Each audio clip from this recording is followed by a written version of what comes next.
എൻ്റെ പെണ്ണുമ്പിള്ള മരിച്ചെന്ന് സങ്കല്പിക്കാം. ചിലർക്ക് വലിയ സന്തോഷം, അവളൊന്നും മരിച്ച അത്ര നല്ലത് ചിന്തിക്കുന്നവരുണ്ട്, അങ്ങനെ ചിന്തിക്കുന്ന മഹാന്മാരുമുണ്ട്. അള്ളാഹു നമ്മുടെ ഭാര്യമാരെ സാലിഹത്തുകളാക്കി തരുമാറാകട്ടെ. ആമീൻ പറ. അള്ളാഹു നമ്മുടെ ഭാര്യമാരെ നന്നാക്കി തരുമാറാകട്ടെ. സ്വർഗത്തിൽ നമ്മുടെ ഭാര്യമാരെ അള്ളാഹു ജോഡികളാക്കി ഒരുമിപ്പിക്കുമാറാകട്ടെ. സ്വർഗത്തിലും വേണോ? ആഗ്രഹമുള്ളവർ കൈപൊക്കിക്ക്. ഇവിടുത്തെ ഭാര്യയെ സ്വർഗത്തിലും വേണമെന്ന് ആഗ്രഹമുള്ള ഭർത്താക്കന്മാരെന്ന് കൈപൊക്കിക്ക്. സ്റ്റേജിൽ ഇരിക്കുന്നവരൊക്കെ പൊക്ക് കേട്ടാ, ലൈവാ. സ്റ്റേജിൽ ഇരിക്കുന്നവർ കൈ പൊക്കിക്കോ. പെണ്ണ് കെട്ടിയവരൊക്കെ ലൈവായിട്ടാണ് കണ്ടുകൊണ്ടിരിക്കുക. ഇന്ന് വീട്ടിൽ പോകുമ്പോൾ പെണ്ണുമ്പിള്ള ചോദിക്കുക, അതെന്തായിക്കാ നിങ്ങൾ പൊക്കാഞ്ഞെന്ന്. സ്വർഗത്തിലും ഭാര്യയെ വേണമെന്ന് ആഗ്രഹമുള്ളവരൊന്ന് കൈപൊക്കിക്ക്. എന്താ പെണ്ണ് കെട്ടിയവര് പൊക്കണില്ലല്ലോടാ. പെണ്ണ് കെട്ടിയ പലരും പൊക്കണില്ല. കാരണം എന്ത്? ഇവള് സ്വർഗത്തിലുണ്ടെങ്കിൽ ഞാൻ അങ്ങോട്ടും പോണില്ല അല്ലാ. കാരണം ഇവിടെ തന്നെ ഇവളെ സഹിക്കാൻ വയ്യ, ഇനിയിപ്പോ സ്വർഗത്തിൽ കൂടെ. അങ്ങനല്ല, അള്ളാഹു നമ്മുടെ പെണ്ണുങ്ങളൊക്കെ സ്വർഗത്തിലും നമ്മുടെ ഭാര്യമാരാക്കി അള്ളാഹു തരുമാറാകട്ടെ. എൻ്റെ പ്രിയമുള്ള സഹോദരങ്ങളെ, നമ്മൾ ചിന്തിക്ക്. ഭാര്യ മരിച്ചു, നമ്മൾ ഇന്ന് മരണ വീട്ടിൽ. ഇവിടെ ഉണ്ടോയെന്ന് എനിക്കറിയില്ലട്ടാ. ഞാൻ ഇവിടുത്തെ നാടിൻ്റെ കാര്യമല്ല പറയണേ, ഞങ്ങളുടെ നാടിൻ്റെ കാര്യമാണ്. ആരെങ്കിലും മരിച്ചു കഴിഞ്ഞാൽ എല്ലാവർക്കും കയറി കാണാം.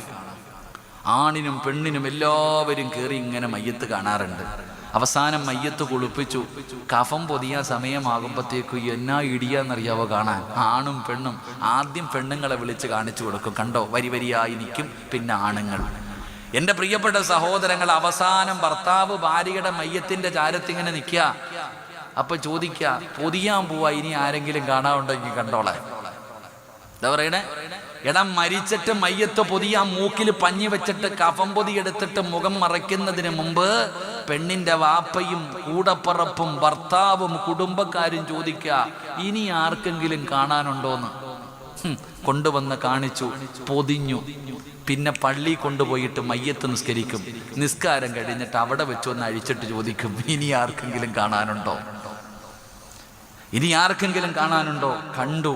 പൊതിഞ്ഞിട്ട് പള്ളിപ്പറമ്പിൽ കൊണ്ടുപോയി കബറിൻ്റെ അകത്ത് ഇറക്കി വെച്ചിട്ട് ചോദിക്കും, ഇനി ആർക്കെങ്കിലും കാണാനുണ്ടോ? സുബ്ഹാനല്ലാഹ്. ആരെ? ഇവന്റെ പെണ്ണുമ്പിള്ളയെ, ഇവന്റെ സ്വന്തം ഭാര്യയെ. എൻ്റെ പ്രിയപ്പെട്ടവരെ, നിങ്ങൾ ചിന്തിക്ക്. കബറിൻ്റെ അകത്ത് ഇറക്കി വെച്ചിട്ട് പിന്നെയും ചോദിക്കുന്നുണ്ട്, ആർക്കെങ്കിലും കാണാനുണ്ടോ? ഇവന്റെ വാപ്പായിക്കല്ല, ഇവനല്ല. എൻ്റെ പ്രിയമുള്ളവരെ, ഈ കാലം എവിടെ പോയി നിൽക്കുന്നു എന്ന് ചിന്തിച്ചു നോക്ക്. എടാ ചെറുപ്പക്കാരാ, നിനക്കിത് പറഞ്ഞാ മനസ്സിലാകൂല. മയ്യത്ത് പോലും കാണിക്കാൻ പാടില്ല എന്ന് പറയുമ്പോ നിനക്ക് മനസ്സിലാകില്ല. എന്തേ മനസ്സിലാകാത്തതിന്റെ കാരണം എന്തെന്നറിയുമോ?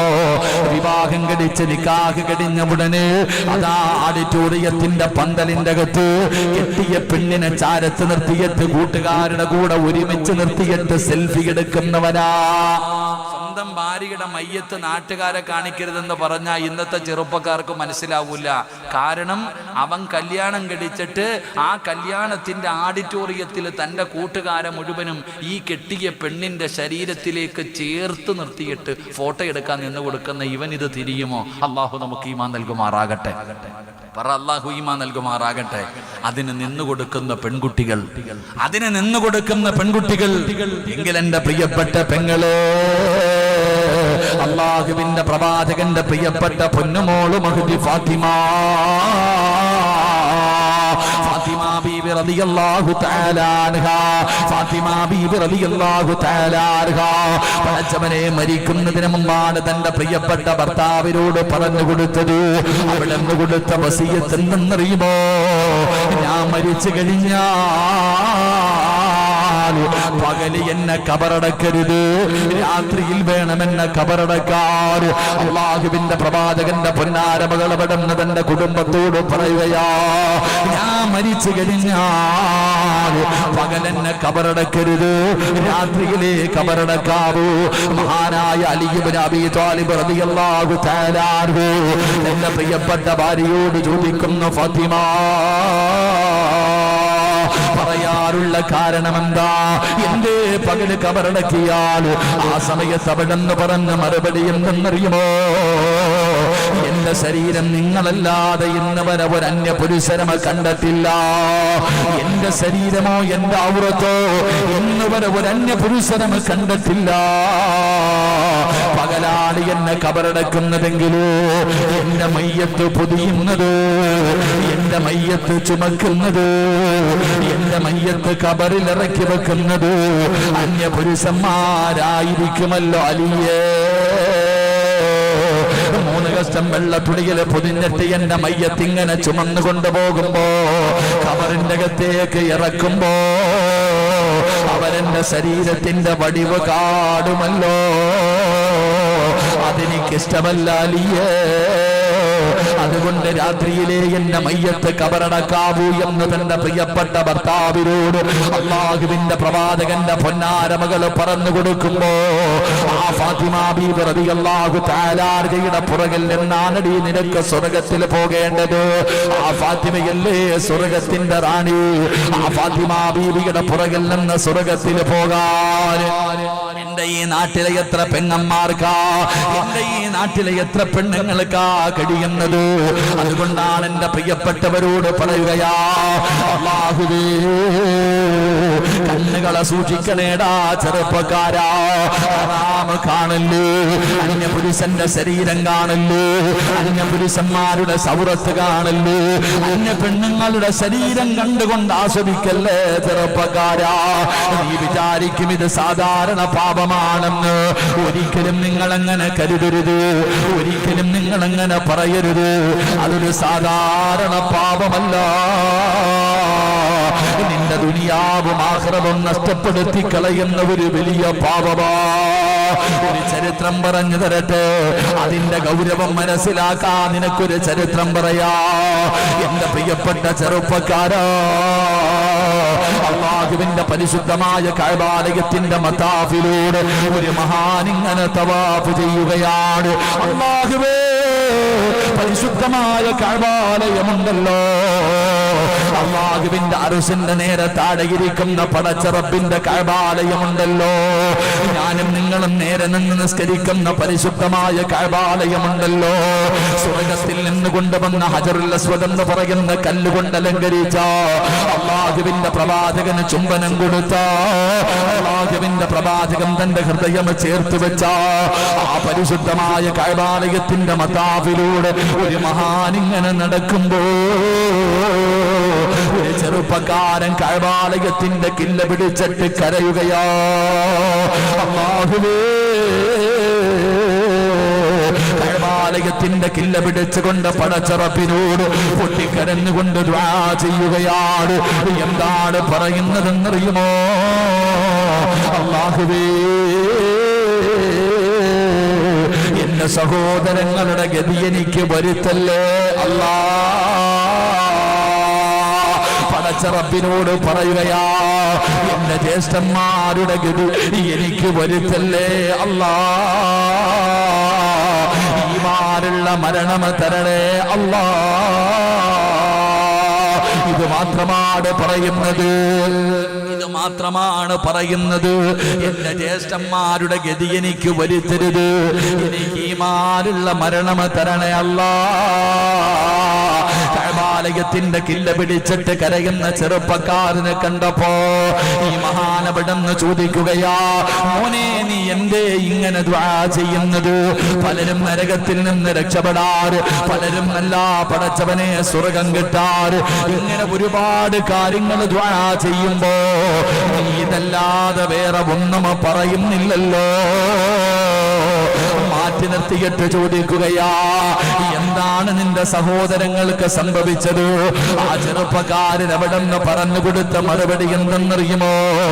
എനിക്ക് 2 ജ്യേഷ്ഠന്മാരുണ്ടായിരുന്നു, 2 സഹോദരങ്ങൾ ഉണ്ടായിരുന്നു. എന്റെ 1ാമത്തെ സഹോദരന്റെ ജോലി എന്തെന്നറിയുമോ? അല്ലാഹുവിന്റെ പള്ളിയിൽ 5 നേരം ഹയ്യ അലസ്സലാ ഹയ്യ അലൽ ഫലാ. അല്ലാഹുവിന്റെ പള്ളിയിൽ 5 നേരം ബാങ്ക് വിളിക്കുന്ന മുഅദ്ദിനാ. എന്റെ ജ്യേഷ്ഠന്റെ ജോലി ബാങ്ക് വിളിക്കലായിരുന്നു. എന്റെ പ്രിയപ്പെട്ട വാപ്പാ, അല്ലാഹുവിന്റെ പള്ളിയിൽ ബാങ്ക് വിളിച്ചത് 40 കൊല്ലമാ.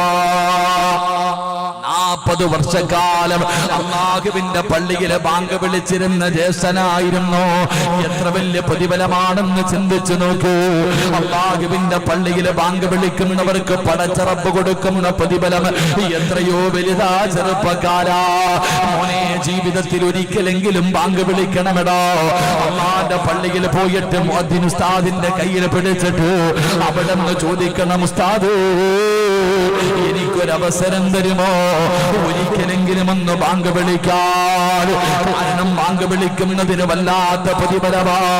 ഇന്ന് പള്ളിയിലെ പ്രസിഡന്റ് ആകാനും മത്സരമാണല്ലോ, വോട്ടാണല്ലോ, ഇലക്ഷനാണല്ലോ.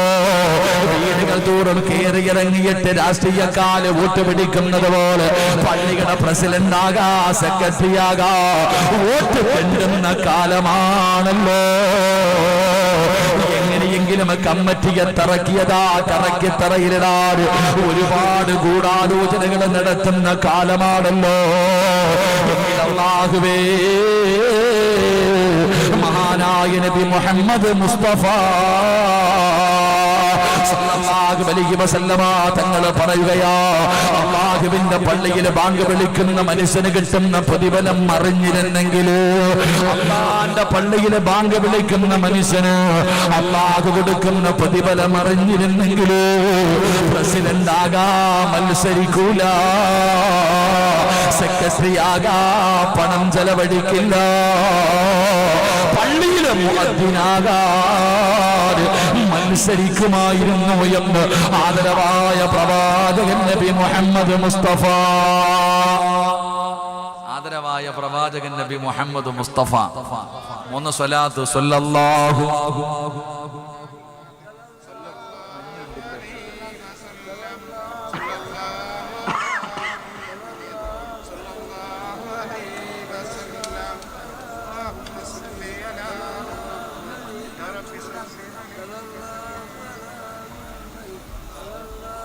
അള്ളാഹു സ്വീകരി. ഇത്തിരി ചൂടുവെള്ളം വേണം. ഇപ്പൊ നല്ല മഞ്ഞുണ്ടില്ലേ? ശബ്ദം അടഞ്ഞു. ഇതേപ്പാ മൈക്ക് സെറ്റുകാരനെ കുറ്റം പറഞ്ഞല്ല. മഞ്ഞ് വന്നു കഴിഞ്ഞാൽ നമ്മുടെ കാര്യത്തിൽ തീരുമാനം. നാളെ വഴലുണ്ട്. അള്ളാഹു ശബ്ദം നിലനിർത്തി തരുമാറാകട്ടെ. ഇവിടെ എങ്ങനെ അപ്പൊ ഇലക്ഷൻ ഉണ്ടോ? പള്ളിയിൽ പഞ്ചായത്ത് ഇലക്ഷൻ അല്ലപ്പാ, പള്ളിയിൽ ഇലക്ഷൻ ഉണ്ടല്ലോ. ഇവിടെ വോട്ടായില്ലേ? അള്ളാഹു കാത്തിരക്ഷിക്കുമാറാകട്ടെ. പള്ളിയുടെ പ്രസിഡന്റ് ആകാനേ പഞ്ചായത്ത് ഇലക്ഷൻ പോലെ പോവാ. അബൂബക്കറെ, ഞാനാ നിക്കണത്, വോട്ട് തരണം കേട്ടോ. എന്നാ ബിസ്മില്ലാഹിർ റഹ്മാനിർ റഹീം ബറക്കത്തിന് വെച്ചോ. നിങ്ങൾ ചിന്തിച്ചു നോക്കിക്കേ. പള്ളിയുടെ ആലോചിക്കേ, ആരുടെ പൈസയാ വാപ്പാ? ആരുടെ പൈസ എടുത്തിട്ടാ നീ ഇവിടെ ഇലക്ഷൻ നടത്തണേ? നിന്റെ കുടുംബത്തിൽ നിന്ന് കൊണ്ടുവന്നിട്ടാ? അള്ളാന്റെ പള്ളിയുടെ പൈസ നിന്നൊക്കെ അള്ള വെറുതെ വിടുവെന്ന് തോന്നുന്നുണ്ടോ? പടച്ചോൻ വെറുതെ വിടുമെന്ന് നിങ്ങൾ ആലോചിക്കേ. പണ്ടൊക്കെ വീട്ടിൽ പോയിട്ട് പറയും, ഹജിയാരെ പള്ളിയുടെ പ്രസിഡന്റ് ആകോ? അള്ളാണെ എനിക്ക് വേണ്ട, പോടാ എന്നെ നീന്റെ വഴി നോക്കിയപ്പോ എനിക്ക് സ്വർഗത്തിൽ പോകണം. നാട്ടുകാർ മുഴുവൻ അങ്ങോട്ട് പോയി പറഞ്ഞാലും ഇന്ന് പ്രസിഡന്റ്, അന്നത്തെ കാലത്ത് പഴയ കാലത്ത് പ്രസിഡന്റ് ആകാൻ ആള് വരൂല. ഇന്ന് അങ്ങനല്ല. അങ്ങോട്ട് പോയിട്ട് പൈസ എടുത്തിട്ട് പറയും എനിക്ക് വേണം വോട്ട്. വണ്ടി കൊണ്ടുവന്ന് പള്ളിയുടെ മുന്നിൽ വോട്ട് ചെയ്യാൻ. അള്ളാഹു കാത്തിരക്ഷിക്കുമാറാകട്ടെ. പൊന്നാര ചങ്ങാതിമാരെ, അധികാരമെന്ന് പറയുന്നത് തേടി പോകാനുള്ളതല്ല, തേടി വരാനുള്ളതാ. അധികാരമെന്ന് പറയുന്നത് ഒരിക്കലും അള്ളാന്റെ ഖുർആൻ എടുത്ത് നോക്ക്. തുഅതിൽ മുൽക മിമ്മൻ തശാ വതുഇസ്സു മൻ തശാ വതുദില്ലു മൻ തശാ. വ്യക്തമായിട്ട് അള്ളാഹ് പറഞ്ഞിട്ടുണ്ട്. ഇലക്ഷൻ വരുമ്പോൾ പള്ളിയിലെ ഖത്തീബ് ഇത് പറഞ്ഞു കൊടുക്കണം. കമ്മിറ്റിയുടെ മത്സരിക്കാൻ നിൽക്കുന്ന ഓരോ സ്ഥാനാർത്ഥികളെയും വിളിച്ചു നിർത്തിയിട്ട് പള്ളിയുടെ ഭരണം പിടിക്കാൻ വേണ്ടി തലകുത്തി മറിയുന്ന ഓരോ പള്ളിക്കുടിയിലേക്ക് പോകാതിരിക്കുന്ന വാപ്പായും മത്സരവാ. അങ്ങനെയുള്ളവരെ വിളിച്ചു നിർത്തിയിട്ട് ഈ ഒറ്റ ആയത്ത് ഓതി കൊടുക്കണം. തുഅതിൽ മുൽക മിമ്മൻ തശാ വതുഇസ്സു മൻ തശാ വതുദില്ലു മൻ തശാ. ഇതിന്റെ അർത്ഥം പറഞ്ഞ അപ്പ ഇട്ടിട്ട് പോകും. അള്ളാഹു കാത്തിരക്ഷിക്കുമാറാകട്ടെ. അള്ളാഹ് കാത്തിരക്ഷിക്കുമാറാകട്ടെ. അള്ളാഹ് പറഞ്ഞു, അധികാരമെന്ന് പറയുന്നത് നിന്നെ തേടി വരാനുള്ളതാ, നീ തേടി പോകരുത്. തേടി പോയാൽ അവസാനം മോശമായിരിക്കും. അള്ളാഹു കാത്തിരക്ഷിക്കുമാറാകട്ടെ. ഞാനത് പറഞ്ഞിട്ട് നിങ്ങളുടെ പള്ളിയിലെ പ്രസിഡന്റിന്റെ ഹൃദയത്തിൽ ഇടിത്തി വാരി ഇടുന്നില്ല. എന്റെ പ്രിയപ്പെട്ടവരെ, അധികാരം ചോദിച്ചു വാങ്ങിയ അള്ളാഹു ദുനിയാവിൽ അവന് 3 ശിക്ഷ കൊടുക്കും. അള്ളാഹു കാത്തിരക്ഷിക്കുമാറാകട്ടെ. ഉറക്കെ പറ, അള്ളാഹു കാത്തിരക്ഷിക്കുമാറാകട്ടെ. ആരെങ്കിലും അധികാരം ചോദിച്ചു വാങ്ങിയാൽ അവന് ദുനിയാവിൽ 3 ശിക്ഷ അള്ളാഹു കൊടുക്കും. അള്ളാഹു കാത്തിരക്ഷിക്കുമാറാകട്ടെ. പറഞ്ഞരട്ടെ? പറയണോ? വേണോ? ഒന്ന് കൈവക്കിക്കേ. അപ്പൊ ഇവിടുത്തെ പ്രസിഡന്റ് ആരാപ്പാ? ഇവിടുത്തെ പ്രസിഡന്റ് ആരാ? പുറകിലിരിപ്പുണ്ട്. ചിരിച്ചുകൊണ്ടിരി. നാളെ പരലോകത്തും ചിരിക്കണം കേട്ടാ, ഇല്ലെങ്കിൽ വലിയ കഷ്ടപ്പാടാ. അള്ളാഹു കാത്തിരക്ഷിക്കുമാറാകട്ടെ. അള്ളാഹു അങ്ങനെ ഞാൻ കുറ്റം പറഞ്ഞതല്ല. അധികാരം ഒരിക്കലും ചോദിച്ചു വാങ്ങരുത്. എൻ്റെ പ്രിയ സുഹൃത്ത് ഷെരീഫുക്ക വല്ലാത്ത സ്നേഹമാ, ഒരു കൂടപ്പറപ്പിനെ പോലെ സ്നേഹിക്കുന്നു. എൻ്റെ അടുത്ത് പറഞ്ഞു, ഉസ്താദെ നാട്ടുകാരെല്ലാവരും കൂടെ എന്നെ ജമാഅത്തിന്റെ പ്രസിഡന്റ് ആക്കാൻ നിൽക്കുക, എന്ത് വേണം? ഞാൻ ചോദിച്ചു, തീക്കട്ടയുടെ മുകളിൽ കയറി ഇരിക്കുന്നത് ഇഷ്ടമാണോ? അപ്പോഴേ ഞാൻ ചോദിച്ചു, തീക്കട്ടയുടെ മുകളിലേക്കാ കയറിയിരിക്കാൻ പോകുന്നത്. കാരണം നിസാരമല്ല, ഈ ജമാഅത്തിന്റെ പ്രസിഡന്റ് തന്റെ പള്ളിയുടെ ഓഫീസ് റൂമിന്റെ അകത്ത് ഇങ്ങനെ ഇരിക്കുക, പള്ളിയുടെ കാര്യം ഇങ്ങനെ എഴുതിക്കൊണ്ടിരിക്കുന്ന സമയത്ത് അദ്ദേഹത്തിന്റെ പ്രിയപ്പെട്ട മക്കൾ ആരെങ്കിലും അടുത്തു വന്നിട്ട് അടുത്തു വന്നിട്ട് ഒരു ചെക്ക് കൊണ്ടുവന്ന് കൈ കൊടുത്തിട്ട് പറഞ്ഞു, വാപ്പ പൈസ മാറാനാ, ഒന്ന് ഒപ്പിട്ടതാ. ജമാഅത്തിന്റെ പ്രസിഡന്റിന്റെ മുന്നിൽ സ്വന്തം മക്കള് അക്കൗണ്ടിൽ പൈസ കിടപ്പുണ്ട്, പള്ളിയുടെ പൈസയല്ല, അദ്ദേഹത്തിന്റെ സ്വന്തം സമ്പാദ്യം ചെക്ക് കൊണ്ടുവന്ന് കൊടുത്തിട്ട് പറഞ്ഞു ഒരു ഒപ്പിട്ട് തരാൻ. ആ കയ്യിലിരുന്ന പേനയെടുത്തിട്ട് അതിനകത്ത് ഒപ്പിട്ട് കൊടുത്ത, അള്ളാഹുബേ എനിക്ക് നരകത്തിൽ പോകാൻ സമ്മതമാണെന്നാ എഴുതി കൊടുക്കുന്നത്. അള്ളാഹു കാത്തിരക്ഷിക്കുമാറാകട്ടെ. ആ പേന ആരുടെയായിരുന്നു? സർ പ്രസിഡന്റിന്റെ പോക്കറ്റിൽ ഇരുന്നതല്ല, പള്ളിയുടേതായിരുന്നു. ഈ നാട്ടുകാരുടെ. അതാണ് എൻ്റെ പ്രിയപ്പെട്ടവരെ. അതുകൊണ്ട് കമ്മിറ്റിക്കാരെ ഞാൻ ഭയപ്പെടുത്തുന്നില്ല. അള്ളാഹു കാത്തിരക്ഷിക്കുമാറാകട്ടെ. ഞാൻ പറഞ്ഞത്, പള്ളിയിൽ ബാങ്ക് വിളിക്കുന്ന മനുഷ്യന് കിട്ടുന്ന പ്രതിഫലം അറിഞ്ഞിരുന്നെങ്കിൽ മുഅദ്ദിന് വേണ്ടി വോട്ടെടുപ്പ് നടക്കുമായിരുന്നു. അള്ളാഹു കാത്തിരക്ഷിക്കുമാറാകട്ടെ. ഇവിടുത്തെ മുഅദ്ദിൻ ആരാപ്പാ? പള്ളിയിൽ മോദി സാഹിബ് ഉണ്ടോ? ആരാ? എൻ്റെ പൊന്നാര ചങ്ങാതി, സ്വർഗത്തിൽ പോകുമ്പോൾ നമ്മളെ കൂടെ പരിഗണിക്കണം കേട്ടാ. വലിയ ചങ്ങാതിയാ, പ്രായം കുറവാണെന്ന് തോന്നുന്നു. പക്ഷെ ഈ നാട്ടിലെ ഏറ്റവും വലിയ പ്രതിഫലം ഈ ഇരിക്കണ പാവപ്പെട്ടവനാ. അള്ളാഹു സ്വർഗം കൊടുക്കുമാറാകട്ടെ. അപ്പൊ ഞാൻ പറഞ്ഞു വന്നത്, പരിശുദ്ധമായ കഅബാലയത്തിന്റെ മതാഫിലിരുന്നു കൊണ്ട് ദുആ ചെയ്യുന്ന ചെറുപ്പക്കാരൻ മഹാനപടെന്ന് ചോദിക്കുന്നു, മോനെ എന്റെ സഹോദരങ്ങൾക്ക് എന്താണ് സംഭവിച്ചത്? തങ്ങളെ, എന്റെ ഒന്നാമത്തെ ജ്യേഷ്ഠനുണ്ടല്ലോ, അല്ലാഹുവിന്റെ പള്ളിയിൽ 40 വർഷം ബാങ്ക് വിളിച്ച മനുഷ്യരാ, അവസാനം മരണമെടുത്തു, സക്കറാത്തിന്റെ അവസ്ഥ എടുത്തു. ആ മരണത്തോട് മല്ലടിക്കുന്ന സമയത്ത് എന്നെ വിളിച്ചിട്ട് പറഞ്ഞു, മോനെ അല്ലാഹുവിന്റെ ഖുർആൻ എടുത്തുകൊണ്ട് വരാറ്. എനിക്ക് വല്ലാത്ത സന്തോഷമായി. ജ്യേഷ്ഠന് ഖുർആൻ ഓതിയിട്ട് മരിക്കാനായിരിക്കും. ഒരുപാട് കാലം ബാങ്ക് വിളിച്ച മനുഷ്യനാണല്ലോ. ഖുർആൻ എടുത്ത് കയ്യിലേക്ക് കൊണ്ടു കൊടുക്കുമ്പോ വലിച്ചെറിയുകയാ. എനിക്കിതിൽ വിശ്വാസമില്ലെന്ന് പറഞ്ഞ് ഖുർആൻ വലിച്ചെറിയുകയാണ്.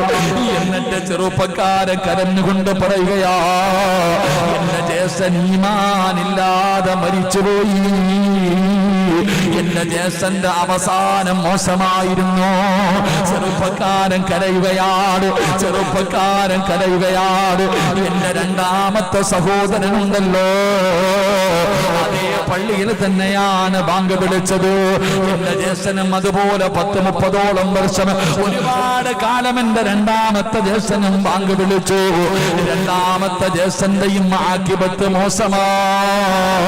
മോശമായ മരണമാ. രണ്ടുപേർക്കും ഈമാനുള്ള മരണം കിട്ടിയില്ല. പടച്ചറപ്പേ, അതേ പള്ളിയിൽ തന്നെയാണ് ഞാനാണ് ഇപ്പൊ ബാങ്ക് വിളിക്കുന്നത്. എന്റെ 2 ജ്യേഷ്ഠന്മാര് ബാങ്ക് വിളിച്ച അതേ പള്ളിയിൽ തന്നെയാണ് ഞാൻ ബാങ്ക് വിളിക്കുന്നത്. അല്ലാ, എന്റെ സഹോദരങ്ങളുടെ ഗതി എനിക്ക് വരുത്തല്ലേ അല്ലാ.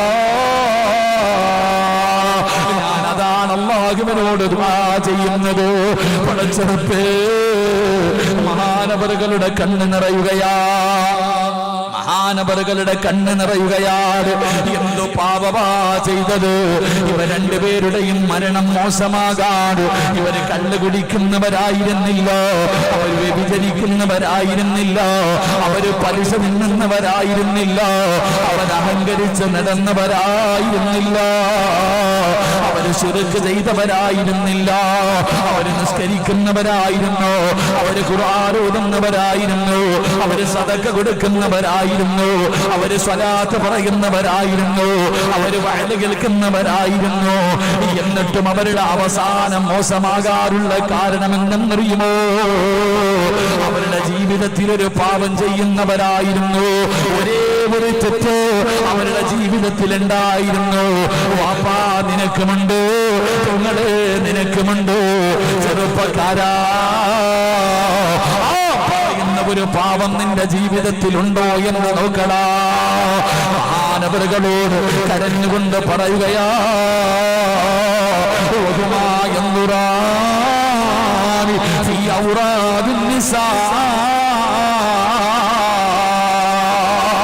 എന്റെ രണ്ട് സഹോദരന്മാർക്ക് ഒരേ ഒരു ദുശീലമേ ഉണ്ടായിരുന്നുള്ളൂ.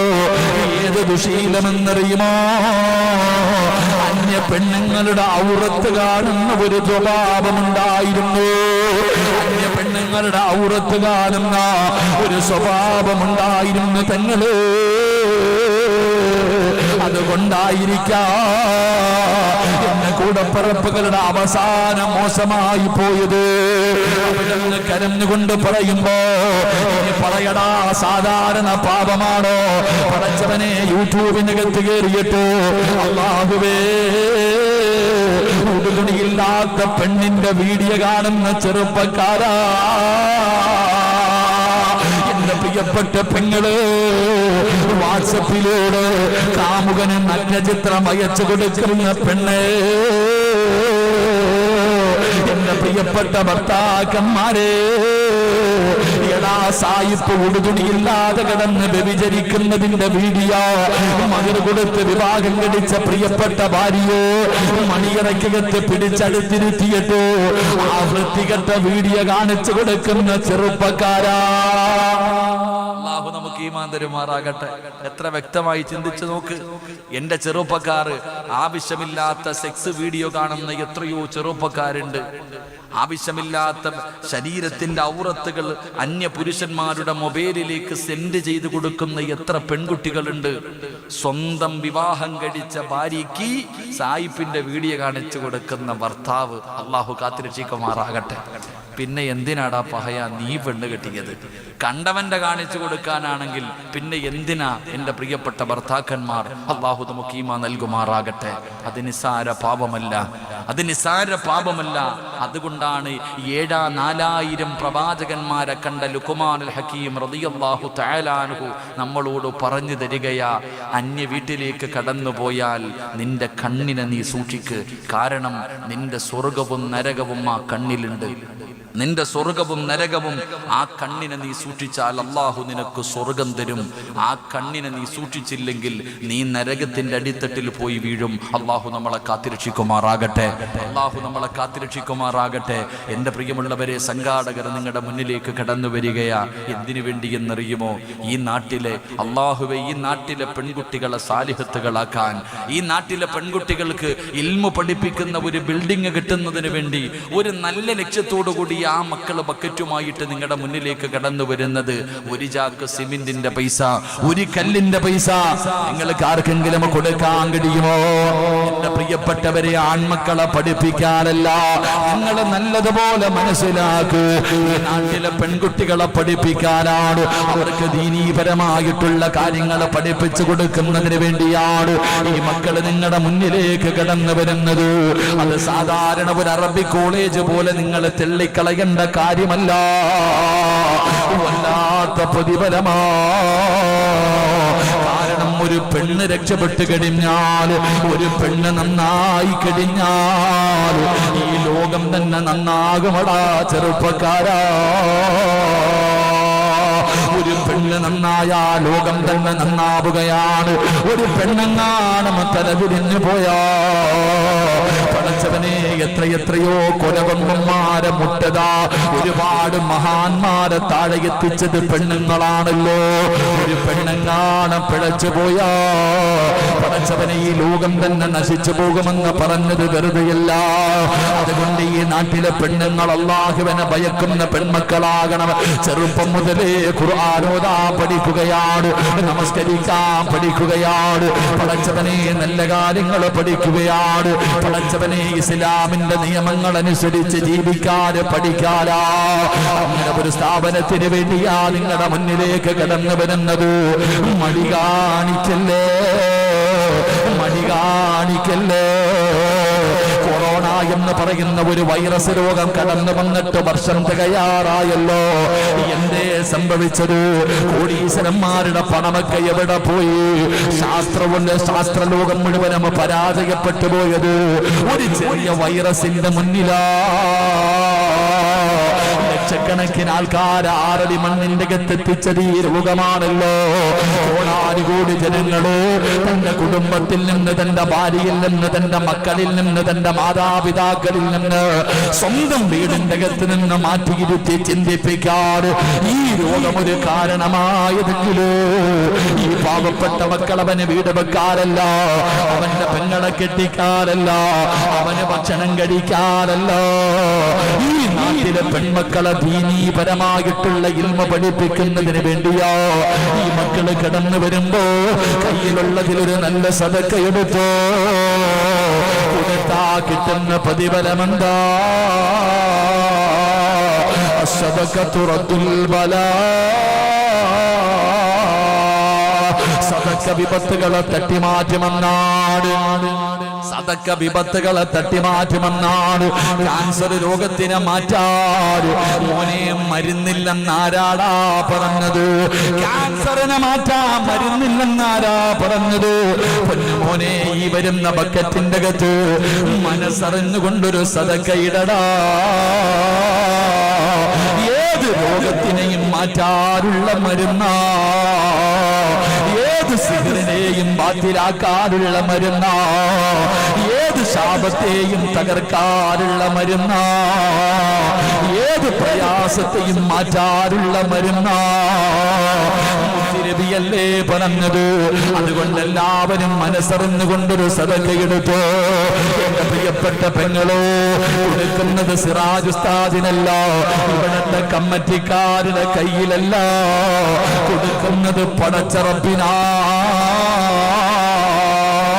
ഈ പ്രപഞ്ചം മുഴുവനെ വിലക്കി ഭരിക്കുന്ന രാജാതിരാജനായ മലിക്കുൽ ജബ്ബാറായ പടച്ചറപ്പിന്റെ കയ്യിലാ കൊടുക്കുന്നത്. ഒരിക്കലും വെള്ളപ്പൊക്കമുണ്ടായിട്ടത് തകർന്നു പോകില്ല, പടച്ചവനെ തീ കരിച്ചു കളയില്ല. അല്ലാഹുവിന്റെ കയ്യിലാണ് കൊടുക്കുന്നത്. മനസ്സറിഞ്ഞുകൊണ്ടൊരു സദഖ എടുത്തോ. കരുണക്കടലായ അല്ലാഹ് ആരെല്ലാം മനസ്സറിഞ്ഞുകൊണ്ട് ഒരു സദഖ കൊടുക്കുന്നുണ്ടോ എല്ലാവിധ പ്രയാസങ്ങളും നീ മാറ്റണേ അല്ലാഹ്. എല്ലാ രോഗങ്ങളും നീ ശിഫയാക്കണേ അല്ലാഹ്. ക്യാൻസർ പോലെ, ട്യൂമർ പോലെ ഏതെങ്കിലും ഒരു മാരക രോഗത്തിന്റെ അണുക്കൾ അവരുടെ ശരീരത്തിലുണ്ടെങ്കിൽ ഒരു പനിയാക്കി മാറ്റണേ അല്ലാഹ്. അതുകൊണ്ടൊരു സദഖ എടുത്തോ. സംഘാടകർ നിങ്ങളുടെ മുന്നിലേക്ക് വരികയാ. ബക്കറ്റല്ല പെട്ടി പിടിച്ചുകൊണ്ട് നിൽക്കുന്ന മക്കളോട് എടാ ധൃതി കാണിക്കരുത്. എന്റെ പൊന്നാര സഹോദരങ്ങളെ, നിന്റെ പെങ്ങളെ കെട്ടിക്കാനോ നിനക്ക് വീട് വെക്കാനോ അല്ല, നിനക്ക് വേണ്ടി കൈനീട്ടിയാൽ നാണക്കേട് കാണിച്ചാൽ മതി. പക്ഷേ അള്ളാഹുവിന്റെ ഇൽമു പഠിപ്പിച്ചു കൊടുക്കുന്നതിന് വേണ്ടി കൈനീട്ടുന്നതിൽ ഒരു പ്രശ്നവും വേണ്ട. സമാധാനത്തോടെ ഓരോ മനുഷ്യന്റെ മുന്നിലും പോയി നിന്ന് പൈസ മേടിച്ചിട്ട് പോയാൽ മതി. നിനക്ക് സ്വർഗത്തിൽ പോകാൻ അള്ളാഹ് തരുന്നൊരവസരവാ ഇത്. അള്ളാഹു നിങ്ങൾക്ക് സ്വർഗത്തിൽ പോകാൻ തരുന്നൊരവസരം. വേണ്ടവരൊക്കെ മനസ്സറിഞ്ഞിട്ടൊരു സദഖയിട്. നിന്റെ സർവ്വ രോഗങ്ങളും നിന്റെ സർവ്വ ബുദ്ധിമുട്ടുകളും മാറ്റിത്തരണേ എന്ന ഒരു നല്ല നീയത്തോടെ ഒരു നല്ല സദഖ. എല്ലാവരും സ്വല്ലല്ലാഹു അലാ മുഹമ്മദ്.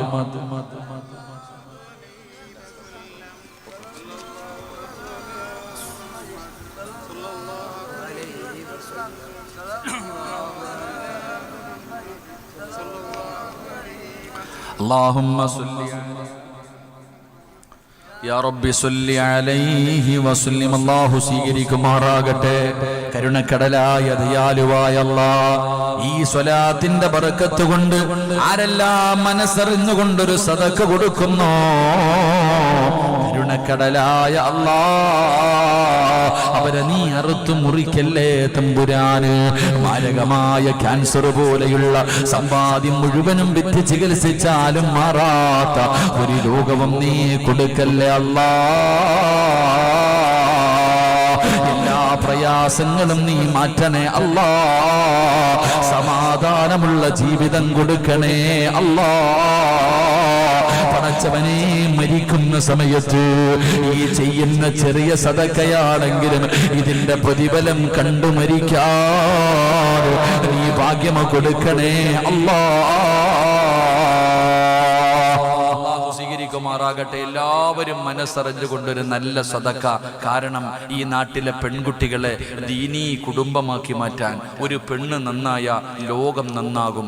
ഒരു പെണ്ണ് നന്നായാൽ, അള്ളാഹുവിന്റെ ഖുർആൻ എടുത്തു നോക്ക്, വൽ ബലദു തയ്യിബു യഖ്റുജു നബാതുഹു ബിഇദ്നി റബ്ബി. അള്ളാഹുവിന്റെ ഖുർആൻ വ്യക്തമായി പറയുന്നുണ്ട്, ഒരു പെണ്ണ് നന്നായാൽ അവളുടെ മക്കൾ നന്നാകും, അവളുടെ ഭർത്താവ് നന്നാകും, അവളുടെ വീട് നന്നാകും, അവളുടെ നാട് നന്നാകും, അവളുടെ കുടുംബം നന്നാകും, ലോകം തന്നെ നന്നാകും ഒരു പെണ്ണ് നന്നായാൽ. അതുകൊണ്ട് ഈ നാട്ടിലെ പെൺകുട്ടികൾ ദീനീ ബോധമുള്ള പെൺകുട്ടികളാകണം. ഈ നാട്ടിലെ ഓരോ പെൺകുട്ടികളും ചെറുപ്പം മുതൽ ബനാത്ത് പോലെ പഠിപ്പിക്കാനാണ്. എങ്ങനെ ഉസ്താദേ? അതോ എന്തെങ്കിലും കോഴ്സുകളുണ്ടോ ഇവിടെ? ശരീഅത്ത് കോളേജ് അൽഹംദുലില്ലാ, അള്ളാഹു സ്വീകരിക്കുമാറാകട്ടെ. അതുകൊണ്ട് നിങ്ങളുടെ മുന്നിലേക്ക് വരുന്നു പലതുള്ളി പെരുവെള്ളം.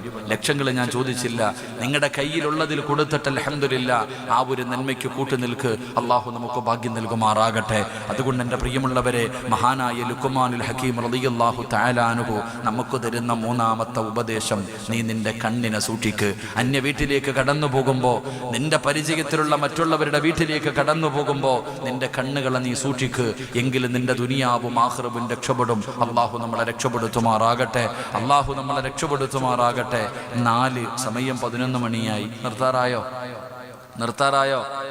11 മണിയായി. നിർത്താറായോ? എത്ര മണിക്കാണ് തുടങ്ങി? 9:15.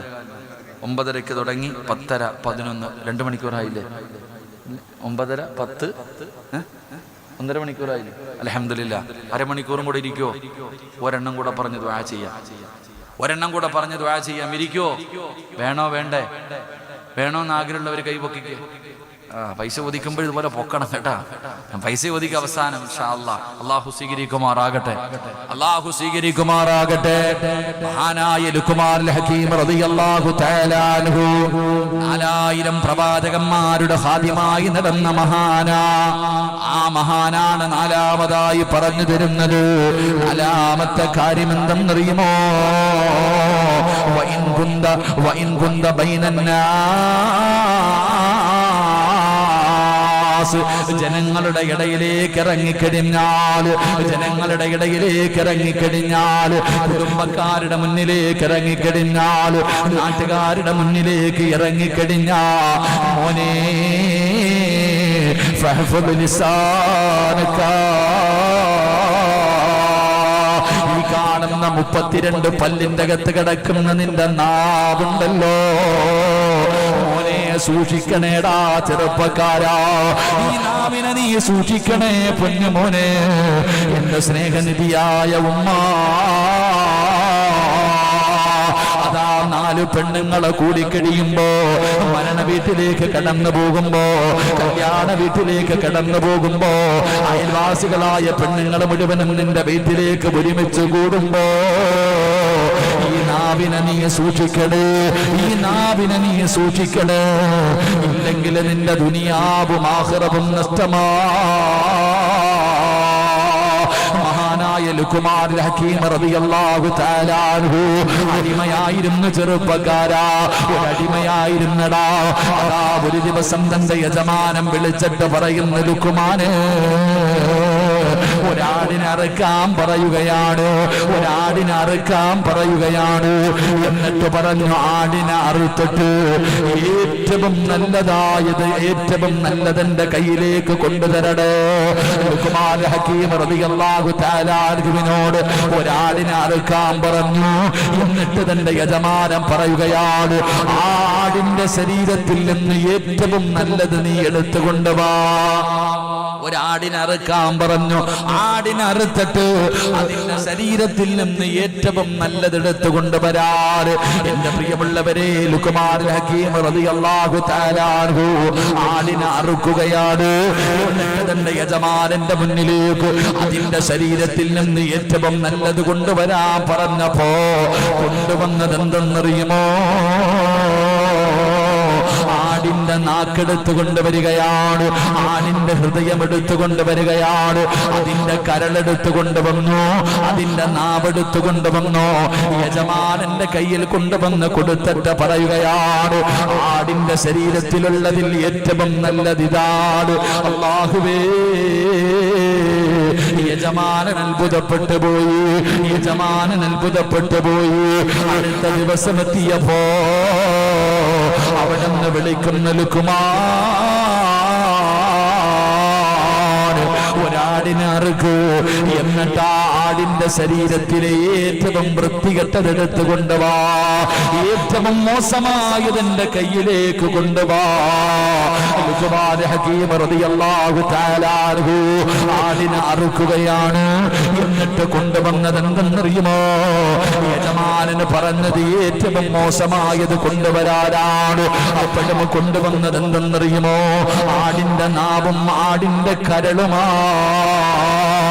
യജമാനൻ അവിടെ നിന്ന് ചോദിച്ചു, അത്ഭുതത്തോടുകൂടി ചോദിക്കുകയാ, നല്ലത് കൊണ്ടുവരാ പറഞ്ഞപ്പോഴും നീ ഇതാണ് കൊണ്ടുവന്നത്, മോശമായത് കൊണ്ടുവരാ പറഞ്ഞപ്പോഴും ഇതാണ് കൊണ്ടുവന്നത്, എന്തേ ഇങ്ങനെ ചെയ്യാറുള്ള കാരണമെന്ന് ചോദിക്കുമ്പോ അടിമയായിരുന്ന ലുഖ്മാൻ ഹക്കീം റളിയല്ലാഹു തആല അൻഹു തന്റെ യജമാനന് കൊടുത്ത മറുപടി എന്തെന്നറിയുമോ? നന്നായാൽ ഏറ്റവും നന്നാകുന്നത് ഒരു മനുഷ്യന്റെ ഹൃദയവും ഒരു മനുഷ്യന്റെ നാവുമാ. എന്നാൽ മോശമായാൽ ഏറ്റവും മോശമാകുന്നത് നാവും ഹൃദയവും തന്നെയാ. അപ്പോഴാണ് യജമാനന്റെ കണ്ണ് തുറക്കുന്നത്. അവിടെന്ന് പറഞ്ഞു, നീ സാധാരണ ഒരു മനുഷ്യനല്ല, ഇന്നു മുതൽ നിന്നെ ഞാനതാ മോചിപ്പിച്ചു വിടുകയാ. എന്റെ ഭക്തിയിലെത്തിക്കുന്ന കാര്യമാണ്. ഈ നാവിനെ നമ്മൾ സൂക്ഷിച്ചില്ലെങ്കിൽ പഠിച്ചവരെ നമ്മുടെ ദുനിയാവും ആഖിറവും നഷ്ടപ്പെടുത്തുന്നതാ. നാളെ പടച്ച റബ്ബിന്റെ നരകത്തിന്റെ അവകാശിയായി പോകുകയാണ്. 4 പേര് കൂടിക്കഴിഞ്ഞാൽ പച്ചയിറച്ചി തിന്നുന്നവരുണ്ടല്ലോ. എന്റെ പ്രിയപ്പെട്ട ബാപ്പമാർക്ക് വിഷമം വരരുത്. ഉള്ളത് പറയുമ്പോ നിങ്ങളിൽ പലർക്കും സഹിക്കാൻ കഴിയുകയില്ല. അല്ലാഹുവിന്റെ പള്ളിയിൽ നിന്ന് ബാങ്ക് വിളിച്ചു, പള്ളിയിലേക്ക് നമസ്കരിക്കാൻ വന്നു. പള്ളിയിലെ ഇമാമിന്റെ പുറകിൽ നിന്ന് നമസ്കരിച്ചു.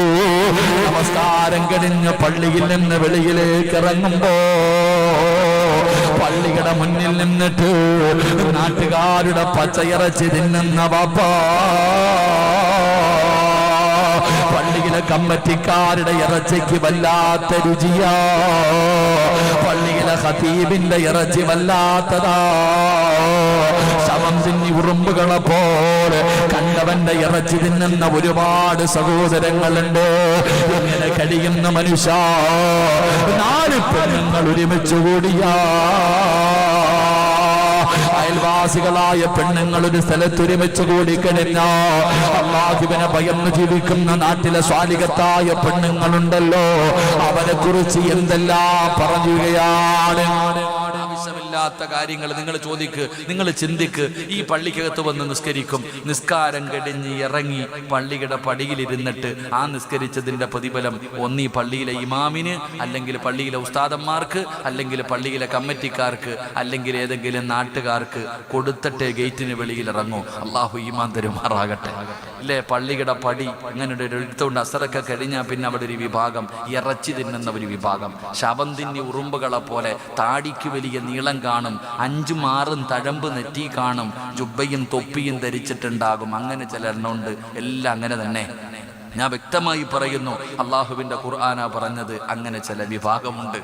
കോലത്തിലൊക്കെ നോക്കുമ്പോൾ വലിയ കുത്തുബുൽ അഖ്താബൊക്കെ ആയിരിക്കും. പക്ഷേ ഇറച്ചി തിന്നുന്ന വിഷയത്തിൽ സവാഉൻ കാന, ജാഹിലും കണക്ക് ആലിമും കണക്ക്. അള്ളാഹു കാത്തുരക്ഷിക്കുമാറാകട്ടെ. ഇരുന്നിട്ട് ഇങ്ങനെ അങ്ങോട്ട് പറയുക, പെണ്ണുങ്ങൾ കൂടി കഴിഞ്ഞാൽ ആമീന, അള്ളാ ആമീനയുടെ സ്വഭാവം അറിയാവോ, ഇപ്പം 5 കാമുകനാ എന്താ തുടങ്ങി. അങ്ങോട്ട് ഇരുന്നിട്ട് സാലിഹത്തായ പെണ്ണുങ്ങളെ കുറിച്ച് മോശമായ കാര്യങ്ങൾ. എൻ്റെ പ്രിയപ്പെട്ടവരെ, ഈ നാവിനെ സൂക്ഷിക്കണം. ഇത് നരകത്തിൽ കൊണ്ടുപോകും. പ്രവാചകൻ സല്ലല്ലാഹു അലൈഹി വസല്ലമ തങ്ങൾ ഇത് പറഞ്ഞു കൊടുത്തപ്പോൾ സഹാബത്ത് കല്ല് വാരിയിട്ട് വായിക്കകത്തിട്ടിരിക്കുക. അള്ളാന്റെ റസൂൽ സല്ലല്ലാഹു അലൈഹി വസല്ലമ തങ്ങളുടെ സഹാബത്ത് വായിക്കകത്ത് കല്ലിട്ടിട്ട് നടക്കുക. എന്തെന്നറിയോ? എന്തിനാ വായി കല്ലിട്ടത്? എന്തെങ്കിലും പറയുമോ? എന്തെങ്കിലും പറഞ്ഞു പോകുമോ? നാവ് കൊണ്ട് എന്തെങ്കിലും പാപങ്ങൾ പറഞ്ഞു പോകുമോ എന്ന് പേടിച്ചിട്ട് വായിക്കകത്ത് കല്ലിട്ടുകൊണ്ട് നടന്നു എന്ന് ചരിത്രം പഠിപ്പിക്കുന്നു. നമ്മളോ 24 മണിക്കൂറും ഈ പശുവിൻ്റെ നാ പോലെ ഇങ്ങനെ അയവ് സംസാരം. അധികം സംസാരിക്കാൻ പാടില്ല എന്നാ.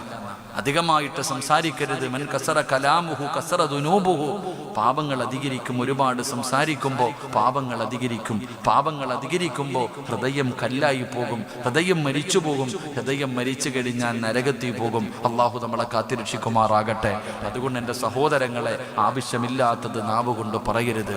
ഒരാളെ കുറിച്ചും, പ്രത്യേകിച്ച് പണ്ഡിതന്മാരെ കുറിച്ച്, മഹാന്മാരെ കുറിച്ച്, അൽ ഉലമാ വറസത്തുൽ അംബിയ. എൻ്റെ ചെറുപ്പക്കാരോട്, എൻ്റെ സഹോദരങ്ങളോട് വളരെ സ്നേഹത്തോടെ ഞാൻ പറയാം, ഒരു കാര്യം നിങ്ങളെ ഞാൻ ഓർമ്മപ്പെടുത്താം. അത് വളരെ ഗൗരവത്തോടെ നിങ്ങൾ കാണണം. നാട്ടുകാരുടെ ഇറച്ചി തിന്നുന്നത് പോലെ ഉസ്താദന്മാരുടെ ഇറച്ചി തിന്നരുത്. നാട്ടുകാരുടെ ഇറച്ചി തിന്നുന്നത് പോലെ പള്ളിയിലെ ഖതീബിന്റെ ഇറച്ചി തിന്നരുത്. കാരണം സാധാരണ ആൾക്കാരെ പോലെയല്ല ഉസ്താദന്മാർ.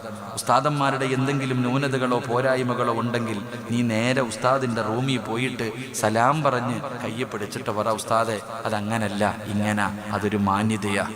ഉസ്താദിന്റെ പോരായ്മകൾ അതൊക്കെ ഉസ്താദിന്റെ റൂമിൽ പോയി പറയണം. ഉസ്താദിന്റെ പോരായ്മ നാട്ടുകാരോട് പറയുന്നത് അത് നിനക്ക് ഉസ്താദിനോട് വേണ്ടാത്തതാ.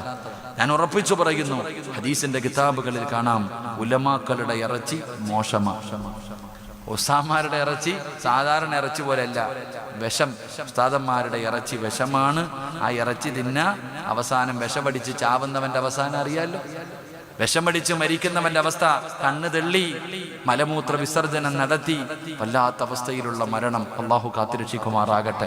ഉസ്താദന്മാരുടെ ഇറച്ചി വിഷമാണെന്ന് പറഞ്ഞത് സാധാരണ തിന്നണത് പോലെ കയറി തിന്നണ്ടെന്നാ പറഞ്ഞതിനർത്ഥം. ഉസ്താദന്മാരെ കുറിച്ച് ഒരാളെ കുറിച്ചും പറയരുത്.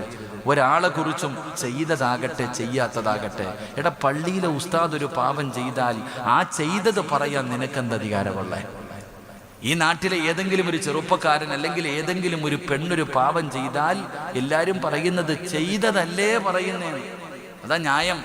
ചെയ്തതല്ലേ പറയുന്നത്. ചെയ്തത് പറയാൻ നിനക്ക് ആരാ അധികാരം തന്നത്? ചെയ്തതാകട്ടെ ചെയ്യാത്തതാകട്ടെ. ഇവിടെ ഈ കല്യാണം മുടക്കികളൊക്കെ ഉണ്ടോ ഉസ്താദ്? ഉണ്ടോ? നിങ്ങൾ ഉസ്താദന്മാരാ, പറയാൻ പാടില്ലല്ലോ. കൊണ്ടോടാ ചെറുപ്പക്കാരെ. കല്യാണം മുടക്കണ, കല്യാണം എന്നല്ലേ പറയാ. ഏതെങ്കിലും ഒരു പെൺകുട്ടിയുടെ കല്യാണം വരുമ്പോൾ മുടക്കാൻ ഒരു വിഭാഗം, പള്ളിയിലെ ചെറുപ്പക്കാരുടെ കല്യാണം മുടക്കാൻ അങ്ങനെ. എന്നിട്ട് പറയണ എന്തെന്നറിയോ? എനിക്കിപ്പോഴും ഓർമ്മയുണ്ട്. എൻ്റെ ഞങ്ങളുടെ നാട്ടിൽ നടന്നൊരു സംഭവമാണ്. പടച്ചോനെ, ഒരു ചെറുപ്പക്കാരനെ കല്യാണാലോചന, ഒരു ചെറുപ്പക്കാരൻ പോയി ഒരു പെണ്ണ് കണ്ടു, ഇഷ്ടപ്പെട്ടു, തിരിച്ച് നാട്ടിൽ വന്നു. അപ്പം ആ പെണ്ണിൻ്റെ വീട്ടുകാരെല്ലാവരും കൂടെ ഈ പയ്യനെ കുറിച്ച് അന്വേഷിക്കാൻ വന്നു. അതങ്ങനെ കൂടുതലും പള്ളിയിലെ ഉസ്താദന്മാരുടെ അടുക്കലാണ് വരിക. ഞാനിപ്പോൾ ജോലി ചെയ്യുന്ന ഞങ്ങളുടെ പള്ളിയുടെ പ്രസിഡന്റ് ഇവിടെ ഇരിപ്പുണ്ട്, എൻ്റെ കൂടെ വന്നിട്ടുണ്ട്. അള്ളാഹു ആഫിയത്ത് കൊടുക്കുമാറാകട്ടെ. എൻ്റെ അടുക്കൽ ഒരു പെണ്ണും തൻ്റെ ഭർത്താവും കൂടെ വന്നിട്ട് ചോദിച്ചു, ഉസ്താദെ ഫോട്ടോ കാണിച്ചിട്ട് വെച്ച് ഈ ചെറുപ്പക്കാരനെ കുറിച്ചുള്ള അഭിപ്രായം എന്താ? പടച്ചനെ, ഞാനിങ്ങനെ ചിന്തിച്ചു, എന്തെങ്കിലും പറഞ്ഞു കൊടുത്താൽ അടിയാ, ഉള്ളത് പറഞ്ഞു കൊടുത്താൽ. കാരണം ഇവർ വിളിച്ച് പറഞ്ഞു കൊടുക്കും. ഉസ്താദിൻ്റെ അടുക്ക വന്ന് അന്വേഷിച്ചപ്പം ഉസ്താദ് നല്ലതല്ലെന്ന് പറഞ്ഞു. പിന്നെ എൻ്റെ കാര്യത്തിൽ തീരുമാനമാവത്തില്ല. എന്നാൽ ഇതുപോലെ ഈ ചെറുപ്പക്കാരനെ കുറിച്ച് അന്വേഷിക്കാൻ പെണ്ണിന്റെ വീട്ടുകാർ വന്നു. ബസ് സ്റ്റോപ്പിൽ ഇറങ്ങി ആദ്യം കണ്ട ഒരു കടയുണ്ട്. ആ കടയിൽ കയറി ഒരു നാരങ്ങ വെള്ളമൊക്കെ കുടിച്ചു. അവിടെ നല്ല ഒരു താടിയുള്ള വാപ്പ. ആ വാപ്പയുടെ ഇറച്ചി ഞാൻ തിന്നല്ല കേട്ടാ, ഒരു ഉപദേശം പറഞ്ഞു. ഇനി ഉസ്താദ് അയാളുടെ ഇറച്ചി തിന്നാന്നല്ല. ഒരു മനുഷ്യന്റെ കടയിൽ കയറിയിട്ട് ചോദിച്ചു, അതെ ആ ചെറുപ്പക്കാരൻ എങ്ങനെയുണ്ട്, ആ ചെറുപ്പക്കാരന്റെ സ്വഭാവം എങ്ങനെ? അദ്ദേഹം പറഞ്ഞു, ഞാൻ അവനെ കുറിച്ച് എന്തെങ്കിലും പറയണം, അത് അവൻ അറിയണം. പിന്നെ കഞ്ചാവ് അടിച്ച് കള്ളു കുടിക്കുന്ന പിള്ളാരെയും കൊണ്ടുവന്ന് എന്നെ ഇടത്തിയിട്ട് തല്ലണം. അള്ളാണ് എനിക്കൊന്നും അറിയത്തില്ല, നിങ്ങൾ വേറെ ആരോടെങ്കിലും പോയി ചോദിക്കാൻ. അള്ളാഹു ഈമാൻ തരുമാറാകട്ടെ. ഇതേ പറഞ്ഞേ, അവൻ കള്ളു കുടിക്കുന്നവന്, അവൻ്റെ കൂട്ടുകാര് കഞ്ചാവ് അടിക്കുന്നവന്, അവൻ വീട് കയറി തല്ലുന്നവന്. ഇത്രയും പറഞ്ഞിട്ട് പറയാ എനിക്കൊന്നും അറിയത്തില്ല, വേറെ ആരോടെങ്കിലും പോയി ചോദിക്കാൻ. അള്ളാഹു ഈമാൻ. ഇതിൽ കൂടുതൽ എന്തെങ്കിലും പറയണം? എടാ, ചില ആൾക്കാർ പറയുന്നത് കള്ളമൊന്നുമല്ല, ഇത്രേ പറയത്തുള്ളൂ. സിറാജോ വേണ്ട. ചില ഉപ്പാപ്പന്മാർക്ക് ഒരു പണിയില്ല, പള്ളിയുടെ മുന്നിൽ ഇരിക്കും, വന്നിട്ട് ചോദിക്കും സിറാജ് എങ്ങനെ? ആ ചെറുപ്പക്കാരൻ, സിറാജ് എന്ന് പറയുന്ന ചെറുപ്പക്കാരൻ, ഇയാൾ ആകാശത്തിലേക്കൊന്ന് നോക്കും, ഹർഷി നോക്കണ പോലെ, എന്നിട്ട് പറയും വേണ്ടാന്ന്. ഇത്രേ ഉള്ളൂ. അവർ വന്ന വഴിയെ പോകും. ആ വേണ്ട എന്ന് പറഞ്ഞത് എന്താ നിങ്ങൾ ചിന്തിക്ക്. ഈ അടുത്താണെങ്കിൽ ഒരു ചെറുപ്പക്കാരന് ജോലി കിട്ടി, ഗൾഫിൽ ജോലിയായി. അപ്പോൾ ഒരാൾ ഫോൺ വിളിച്ചിട്ട് പറഞ്ഞു, എങ്ങനെയുണ്ട് ചെറുപ്പക്കാരൻ? എങ്ങനെ? നല്ല ചെറുപ്പക്കാരനാ, സൽസ്വഭാവിയാണ്, മാതാപിതാക്കളെ വലിയ ഇഷ്ടമാണ്, 5 നേരം നിസ്കരിക്കും, എല്ലാ കാര്യങ്ങൾക്കും പോകുന്ന നല്ലൊരു ചെറുപ്പക്കാരനാ. പക്ഷെ ക്യാഷറായിട്ട് ഇരുത്തണ്ട. എന്താ പറഞ്ഞേ? നിസ്കരിക്കും, നല്ല പയ്യനാ, മാതാപിതാക്കളൊക്കെ സ്നേഹിക്കുക, എല്ലാം ചെയ്യും, പക്ഷെ ക്യാഷറായിട്ട് ഇരുത്തണ്ട. അതിനർത്ഥം എന്താ? ഓൻ കള്ളനാണെന്ന്. ചിരിക്കണ്ട എൻ്റെ പ്രിയപ്പെട്ട സഹോദരങ്ങളെ, നമ്മൾ അങ്ങനെ ചെയ്യരുത്. നമുക്കും മക്കളില്ലേ? നമുക്കും പലരും വിളിച്ചിട്ട് പറയും, ഉസ്താദ് കരയ. എന്തെന്നറിയില്ല ഉസ്താദ്, എൻ്റെ നാട്ടുകാർ കല്യാണം മുടക്കുന്നു. എത്ര ആലോചന വന്നാലും മുടക്ക. വാപ്പ, നിനക്കും ഇല്ലേ പെമ്മക്കൾ? നിന്റെ മക്കളുടെ മക്കളില്ല. നാളെ അങ്ങനെ ഒരു അവസ്ഥ നിനക്ക് വരുമ്പോൾ അതിൻ്റെ വേദന നിനക്കറിയുള്ളൂ. അള്ളാഹു നമ്മുടെ മക്കൾക്കൊക്കെ നല്ല ജീവിതം നൽകുമാറാകട്ടെ. ഒരിക്കലും അങ്ങനെ ചെയ്യരുത്. നമ്മുടെ നാവ്, അതിനെ നമ്മൾ നല്ലതുപോലെ സൂക്ഷിക്കണം. ആ നാവിനെ നമ്മൾ നല്ലതുപോലെ സൂക്ഷിക്കണം. അതുകൊണ്ട് എൻ്റെ പ്രിയപ്പെട്ടവരോട് പറയുന്നു, മോശമായ കാര്യങ്ങൾ പറയുന്നതിനെ തൊട്ട് നിന്റെ നാവിനെ സൂക്ഷിക്ക്. കാണാത്തത് പറയരുത്. ഞാൻ പറഞ്ഞു വന്നത്, പലരും ചോദിക്കുന്ന ഒരു ചോദ്യം, അവൾ ചെയ്തതല്ലേ ഞാൻ പറയണത്? ഞാൻ ഒരു കാര്യം ഉറപ്പിച്ചു പറയുന്നു, അള്ളാഹുവിൻ്റെ റസൂൽ സല്ലല്ലാഹു അലൈഹി വസല്ലമ തങ്ങൾ പറയുകയാ, ഒരാൾ ചെയ്തതാണെങ്കിലും അവൻ അതിൽ നിന്ന് പശ്ചാത്തപിച്ച പിന്നെ പറയാൻ പാടില്ല. ഉദാഹരണം പറഞ്ഞാൽ, ഒരു ഉദാഹരണം നിങ്ങളെക്കുറിച്ച് പറയുന്നില്ല, ഞാൻ എന്നെക്കുറിച്ച് പറയാം. ഞാൻ എന്തെങ്കിലും ഒരു പാപം ചെയ്തെന്ന് നിങ്ങൾ സങ്കല്പിക്കുക. ഞാൻ എന്തെങ്കിലും വല്ല പെണ്ണുപിടിയോ അല്ലെങ്കിൽ വല്ല മോഷണമോ എന്തെങ്കിലും, അള്ളാഹു കാത്തിരക്ഷിക്കുമാറാകട്ടെ, എളുപ്പറക്കരുത്, അത്രയേ ഉള്ളൂ. ഞാൻ എന്തെങ്കിലും ഒരു തെറ്റ് ചെയ്ത് ഈ നാട്ടിൽ വന്നു ഞാനൊരു മോഷണം നടത്തി, നിങ്ങളെല്ലാവരും അറിഞ്ഞു, എല്ലാവരും എന്നെ പിടിച്ചു. എന്നിട്ട് 1 വർഷം കഴിഞ്ഞ്, കുറേ കാലം കഴിഞ്ഞ് ഞാൻ ഈ നാട്ടിൽ വന്നപ്പോ ഈ നാട്ടിലുള്ള ചെറുപ്പക്കാർ പറയാടാ, അവൻ പണ്ട് ഇവിടെ നിന്ന് മോഷണം നടത്തിയ കള്ളനാടാ എന്ന് പറഞ്ഞ് നിങ്ങൾ എന്നെ കളിയാക്കിയാൽ ഉറങ്ങരുത് കേട്ടോ. ഞാൻ ചെയ്തതല്ലേ, ഞാൻ മോഷണം നടത്തിയതാ. ആ മോഷണം നടത്തിയ ഞാൻ അള്ളാഹുവിന്റെ മുന്നിൽ പശ്ചാത്തപിച്ചു, റബ്ബേ ഞാൻ ചെയ്തത് തെറ്റാ, അല്ല എനിക്ക് പുറത്തതാ, അല്ല എനിക്ക് പുറത്തു തന്നു. കുറേ കാലം കഴിഞ്ഞ് ഞാൻ ഈ നാട്ടിൽ വന്നപ്പോൾ ഈ നാട്ടിലെ ചെറുപ്പക്കാർ പറയാ, ഓൻ കള്ളനാ, പണ്ട് ഇവിടെ നിന്ന് പൈസ മുട്ടിച്ചിട്ടുണ്ട് എന്ന് പറഞ്ഞ് നിങ്ങൾ ആരെങ്കിലും എന്നെ കളിയാക്കിയ, നീ എഴുതി വെച്ചോ, മരിക്കുന്നതിന് മുമ്പ് നീയും കള്ളനായിട്ടേ മരിക്കത്തുള്ളൂ. അള്ളാഹു കാത്തുരക്ഷിക്കുമാറാകട്ടെ. എന്നെ കളിയാക്കിയ അതേ രീതിയിൽ നിന്നെ ഈ നാട്ടുകാർ മുഴുവനും കളിയാക്കുന്ന ഒരു ദിവസം വരും. അള്ളാന്റെ റസൂൽ മഹാനായ നബി മുഹമ്മദ് മുസ്തഫ സല്ലല്ലാഹു അലൈഹി വസല്ലമ തങ്ങളാണ് പറയുന്നത്, ചെറുപ്പക്കാരാ, വളരെ നിസാരമായി തള്ളിക്കളയേണ്ട കാര്യമല്ലടാ പൊന്നുമോനെ. അതേ പാപം അല്ലാഹു നിന്നെ കൊണ്ട് ചെയ്യിപ്പിക്കുകയാണ്. നീ മരിക്കുന്നതിന് മുമ്പ് എന്നെ കള്ള എന്ന് വിളിച്ച നാട്ടുകാരും കുടുംബക്കാരും മക്കളും ഭാര്യയും എല്ലാവരും നിന്നെ കള്ള എന്ന് വിളിക്കുന്ന ഒരു ദിവസം വരികയാ. അതിന്റെ വേദന നീ അനുഭവിച്ചിട്ടേ മരിക്കൂ ചെറുപ്പക്കാരാ. അതുകൊണ്ട് എന്റെ പെങ്ങന്മാരോട് പറയുന്നു, സാലിഹത്തായ പെണ്ണുങ്ങളെ കുറിച്ച്, അവള് വ്യഭിചാരിയാണ്, അവള് മോശമായ പെണ്ണാണ്, അവൾക്ക് ഒരുപാട് കാമുകന്മാരുണ്ട്, പറയാ പാടില്ല. നിന്റെ കണ്ണുകൊണ്ട് കാണാത്തത് നീ പറയരുത്. നിനക്ക് ഉറപ്പ് വേണം ചെറുപ്പക്കാരാ, എന്തു പറഞ്ഞാലും നിന്റെ കണ്ണുകൊണ്ട് കാണാത്ത കാര്യം നീ പറയരുത്. ഒരേ ഒരു ഉദാഹരണം പറയാ. മഹാനായ അബൂ തൽഹ റളിയല്ലാഹു തആല അൻഹു, മഹാനായ അബൂ തൽഹ റളിയല്ലാഹു തആല അൻഹു, മഹാനായ സയ്യിദുനാ ഉമർ ഇബ്നുൽ ഖത്താബ് റളിയല്ലാഹു തആല അൻഹു ഖലീഫയായിരിക്കുന്ന കാലഘട്ടമാ. അബൂ തൽഹ റളിയല്ലാഹു തആല അൻഹു ഇശാ നമസ്കാരം കഴിഞ്ഞു. അതാ കുറച്ച് കഴിയുമ്പോ ഇങ്ങനെ വീട്ടിലേക്ക് നടന്നു പോവുകയാണ്. അതാ അബൂ തൽഹ റളിയല്ലാഹു തആല അൻഹു നടന്നു പോകുമ്പോ ഈന്തപ്പന മരങ്ങളുടെ ചുവട്ടിലൂടെ തലയിൽ തുണിയിട്ട് കൊണ്ടൊരു മനുഷ്യനിങ്ങനെ നടന്നു പോവുകയാ. ഖത്താബ് റളിയല്ലാഹു തആല അൻഹു രാജ്യം ഭരിക്കുമ്പോ അബൂ തൽഹ റളിയല്ലാഹു തആല അൻഹു നോക്കുമ്പോ രാത്രി തലയിൽ തുണിയിട്ടിട്ട് ഇങ്ങനെ ഒരാൾ പതുങ്ങി പതുങ്ങി പോകാ. അത് കണ്ടപ്പോ തന്നെ അബൂ തൽഹ റളിയല്ലാഹു തആല അൻഹുവിന് മനസ്സിലായി ഇത് സാധാരണ ഒരു പോക്കല്ല. ഇവൻ എവിടെ പോന്നടാ? ഉമർ രാജ്യം ഭരിക്കണ ഈ കാലത്ത് ഇവൻ എവിടെ പോകുന്നു, ഇവൻ എവിടെ പോകുന്നെന്ന് അറിയണമല്ലോ. അബൂ തൽഹ റളിയല്ലാഹു തആല അൻഹു പുറകെ പോയി. അപ്പൊ ഇങ്ങനെ പതുങ്ങി പതുങ്ങി പതുങ്ങി ആരുമില്ലാത്ത ഒരു കുടിലിന്റെ മുന്നിൽ പോയി, ഒരു വീടിന്റെ മുന്നിൽ പോയി. അബൂ തൽഹ റളിയല്ലാഹു തആല അൻഹു പുറകെ പോയി ആരാണെന്നറിയാൻ. എൻ്റെ പ്രിയപ്പെട്ടവരെ, ഒരു വീടിന്റെ മുന്നിൽ ചെന്നിട്ട് അനുവാദം ചോദിക്കാതെ, ആരുമോടും അനുവാദം ചോദിക്കാതെ പതുക്കെ വീടിന്റെ വാതിൽ തുറന്ന് ചാടി അകത്ത് കയറി. അല്ലാഹുവേ, പടച്ചവനെ, അബൂ തൽഹ റളിയല്ലാഹു തആല അൻഹു ഇങ്ങനെ നോക്ക, ആരാ അല്ലാ ഇത്? ആരാ പടച്ചവനെ ഇത്? അങ്ങനെ വീടിന്റെ വാതിൽ അങ്ങോട്ട് തുറന്നപ്പോ ആ വീടിന്റെ അകത്ത് കത്തിച്ചു വെച്ചിരുന്ന വിളക്കിന്റെ പ്രകാശത്തിൽ അബൂ തൽഹ റളിയല്ലാഹു തആല അൻഹു ആ മനുഷ്യന്റെ മുഖം കണ്ടു. ആരാ? മഹാനായ സയ്യിദുനാ ഉമർ ഇബ്നുൽ ഖത്താബ്. രാജ്യം ഭരിക്കുന്ന ഭരണാധികാരി രാത്രി ആരുമില്ലാതെ ഒളിച്ചൊളിച്ച് ഒരു വീടിന്റെ വാതിലിൽ ചെന്ന് അനുവാദം ചോദിക്കാതെ ചാടി അകത്ത് കയറി. അബൂ തൽഹ റളിയല്ലാഹു തആല അൻഹുവിന്റെ ഹൃദയം പെടയാൻ തുടങ്ങി. പടച്ചവനെ, ഉമറോ അല്ല? ഈ ഉമറിന്റെ മനസ്സിനെ കീഴടക്കി ആ പെണ്ണാരാ അല്ല? നമ്മളാണെങ്കിൽ എന്ത് ചെയ്യും? നമ്മളാണെങ്കിൽ എന്ത് ചെയ്യും? അബൂ തൽഹ റളിയല്ലാഹു തആല അൻഹു കണ്ട് ഉമർ ഇബ്നുൽ ഖത്താബ് തങ്ങൾ കയറുന്നത്. ആരെയും വിളിച്ചു കൂട്ടിയില്ല, ആരോടും പറഞ്ഞില്ല, തെങ്ങി പിടിച്ച് കെട്ടിയിട്ടില്ല, മിണ്ടാതെ മാറി അവിടെ നിന്നു. ഇറങ്ങി വരട്ടെ, ഇറങ്ങി വരട്ടെ.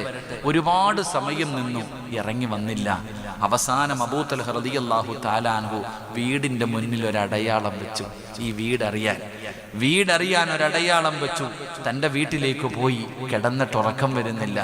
കിടന്നിട്ടുറക്കം വരുന്നില്ല. സുബഹിക്ക് ബാങ്ക് വിളിച്ചു. പള്ളിയിൽ നിസ്കരിക്കാൻ പോയപ്പോ ഇന്നലെ രാത്രി ഒരു കുടിലിനകത്ത് ഒളിച്ചു കയറിയ അതേ ഉമർ ഇബ്നുൽ ഖത്താബ് തങ്ങളാ ഇമാമ് നിൽക്കുന്നത്. പുറകിൽ പോയി നിന്ന് നിസ്കരിക്കുക. മനസ്സിന്റെ ഉള്ളിൽ ടെൻഷൻ. സലാം വീട്ടി അബൂ തൽഹ റളിയല്ലാഹു തആല അൻഹു നേരെ ഇന്നലെ രാത്രി അടയാളം വെച്ച വീട്ടിൽ പോയി. ഇന്നലെ രാത്രി അടയാളം വെച്ച വീടിന്റെ മുന്നിൽ പോയിട്ട് അവിടുന്ന് സലാം പറഞ്ഞു. നോക്കുമ്പോ സലാം അടക്കുന്നത് ഒരു പെണ്ണിന്റെ ശബ്ദമാണ്. ആ വീടിന്റെ അകത്ത് നിന്ന് സലാം മടക്കിയത് ഒരു പെണ്ണിന്റെ ശബ്ദമാണ്. അപ്പൊ പെണ്ണാണെന്ന് ഉറപ്പായി. എന്നിട്ടും തിരിച്ചു പോയില്ല. ആ വീടിന്റെ അകത്ത് പെണ്ണാണ് താമസിക്കുന്നത് എന്ന് അബൂ തൽഹ റളിയല്ലാഹു തആല അൻഹു ഉറപ്പിച്ചു. കാരണം ശബ്ദം തന്റെ ചെവി കൊണ്ട് കേട്ടു. എന്നിട്ടും പോയില്ല. ചോദിച്ചു, അകത്തേക്ക് കടന്നു വരട്ടെ. അനുവാദം ചോദിച്ചു. അകത്തേക്ക് കടന്നു ചെല്ലുമ്പോ ആ വീടിന്റെ അകത്ത് കിടക്കുന്നത് എല്ലും തോലുമായ ഒരു പാവപ്പെട്ട പ്രായം ചെന്ന ഉമ്മയാണ്. ഉമർ ഇബ്നുൽ ഖത്താബ് റളിയല്ലാഹു തആല അൻഹു പോയ വീടിന്റെ അകത്ത് കിടക്കുന്നത് ഒരു കിളവിയായ ഉമ്മ. എന്തേ ഉമ്മ? അവിടെ ചെന്നിട്ട് ചോദിച്ചു, ആരാ ഉമ്മ ഇന്നലെ രാത്രി വന്നത്? ഒരു മനുഷ്യൻ വരും, എന്നെ കുളിപ്പിക്കും, എൻ്റെ മൂത്രവും കാഷ്ടവും വാരും, എൻ്റെ വസ്ത്രം കഴുകും, എനിക്ക് ഭക്ഷണം വെച്ച് തരും. എന്നിട്ട് ആ മോൻ വായിക്കകത്തിട്ട് ചവച്ചരച്ചിട്ട് എനിക്ക് വാരിത്തരും. എല്ലാ ദിവസവും രാത്രി എനിക്ക് വന്ന് ഇങ്ങനെ ചെയ്തു തരുന്നതാണ് ആ മകൻ. ആ മകൻ്റെ അബൂ തൽഹ റളിയല്ലാഹു തആല അൻഹു ചോദിച്ചു, ആരാന്നറിയോ? ഞാൻ എത്ര ചോദിച്ചിട്ടും പേര് പറയണില്ല. അബൂ തൽഹ റളിയല്ലാഹു തആല അൻഹു പറഞ്ഞു കൊടുത്തു, ഉമ്മ, അതാ ഉമ്മ ഖലീഫ ഉമർ ഇബ്നുൽ ഖത്താബ് റളിയല്ലാഹു. പൊട്ടിക്കരഞ്ഞുകൊണ്ട് പള്ളിയിലേക്ക് ഓടുക. അബൂ തൽഹ റളിയല്ലാഹു തആല അൻഹു പൊട്ടിക്കരഞ്ഞുകൊണ്ട് പള്ളിയിൽ പോയിട്ട് ഉമർ തങ്ങളെ കെട്ടിപ്പിടിച്ചിട്ട് പറയാ, എനിക്ക് പൊരുത്തം തരണേ, എനിക്ക് പൊരുത്തപ്പെട്ടതാ, ഞാൻ നിന്നെക്കുറിച്ച് മോശമില്ലാത്തത്, അവിടെ നിന്ന് മോശമായത് ചിന്തിച്ചു പോയി. അപ്പോഴും അബൂ തൽഹ റളിയല്ലാഹു തആല അൻഹുവിൻ്റെ ചെവിയിൽ പറഞ്ഞു കൊടുത്തു, ആരോടും പറയല്ലേ. അള്ളാഹു നമുക്ക് ഈമാൻ നൽകുമാറാകട്ടെ. ഈ ചരിത്രത്തിൽ നമുക്ക് പഠിക്കാൻ വലിയൊരു ഗുണപാഠമുണ്ട്. എൻ്റെ പ്രിയപ്പെട്ടവരെ, നമുക്ക് സത്യം എന്തെന്നറിയില്ല. ഒരാണും പെണ്ണും എവിടെ നിന്നെങ്കിലും സംസാരിക്കുന്നതിന് നമ്മളൊരർത്ഥം കാണും. എന്തെങ്കിലും ഒന്ന് കാണുമ്പോൾ അതിന് മോശമായ ഒരു അർത്ഥം കണ്ട് അവരെ സമൂഹത്തിന്റെ മുന്നിൽ തരം താഴ്ത്തുന്ന ഒരവസ്ഥ, അതിലൂടെ നമ്മുടെ ദുനിയാവും ആഖിറവും നഷ്ടപ്പെട്ടു പോകും. അള്ളാഹു നമ്മളെ കാത്തിരക്ഷിക്കുമാറാകട്ടെ.